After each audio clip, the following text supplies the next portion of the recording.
شمع نظم ہدایت پہلا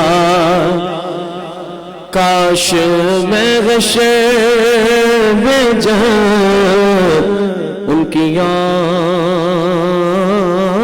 غور بے سب ان کی شوکت پہ لاکھوں سلام مجھ سے خدمت کے قدسی کر گئے رضا مجھ سے خدمت کے قدسی کر گئے رضا مصطفیٰ جانے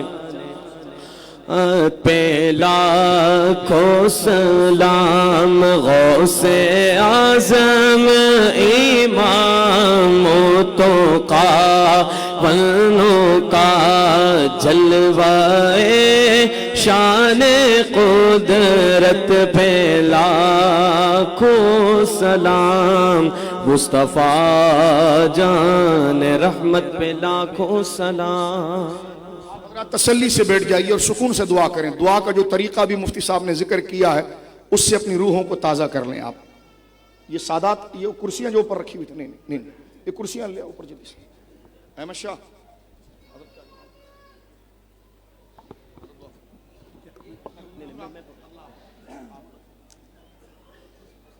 بسم اللہ الرحمن الرحیم الحمد للہ رب العالمین الصلاة والسلام علی سید المرسلین سیدنا و مولانا محمد وعلی آلہ وصحبہ اجمعین۔ یا رب العالمین، آج کی یہ جو مجلس ذکر و فکر بپا کی گئی ہے اور اس میں علماء کرام کے بیانات ہوئے، نعت پاک مصطفیٰ صلی اللہ علیہ وآلہ وسلم پڑھی گئی، ہمارے بھائیوں اور بہنوں نے شرکت کی۔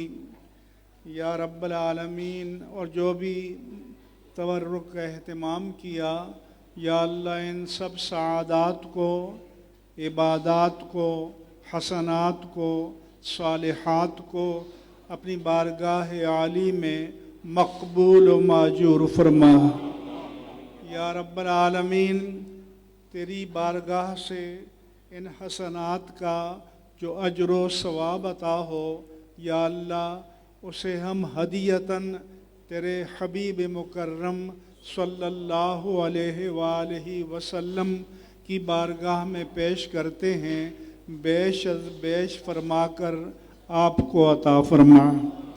حضور سید المرسلین صلی اللہ علیہ وآلہ وسلم کے طفیل جمیع انبیاء و مرسلین علیہم السلام، اہل بیت طیبین و طاہرین، امہات المؤمنین، اصحاب صدیقین و صادقین، ائمہ دین متین، علماء ربانیین، اولیاء کاملین، شہدائے ملت، جمیع عباد صالحین رضوان اللہ تعالی علیہم اجمعین کی ارواح طیبہ کو پہنچا، اور ان تمام نفوس قدسیہ کے توسط سے یا رب العالمین اس کا اجر و ثواب محمد حنیف معرفانی صاحب کے جو مرحومین و مرحومات، ان کے اکابر خاندان ایمان کے ساتھ اس دنیا سے چلے گئے، اور ان کے شیخ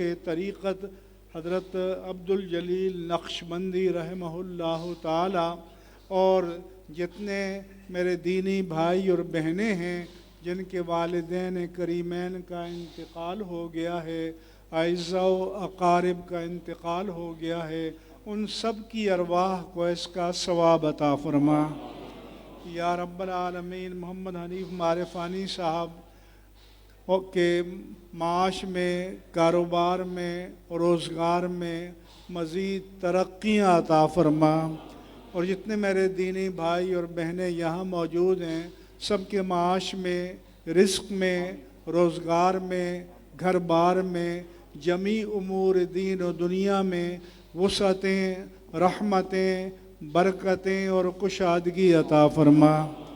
یا اللہ جو حاضرین اور ان کے متعلقین بیمار ہیں ان سب کو اور ہم سب کو تمام جسمانی، روحانی، اخلاقی، اعتقادی، ظاہری اور باطنی امراض سے شفائے کاملہ عطا فرما۔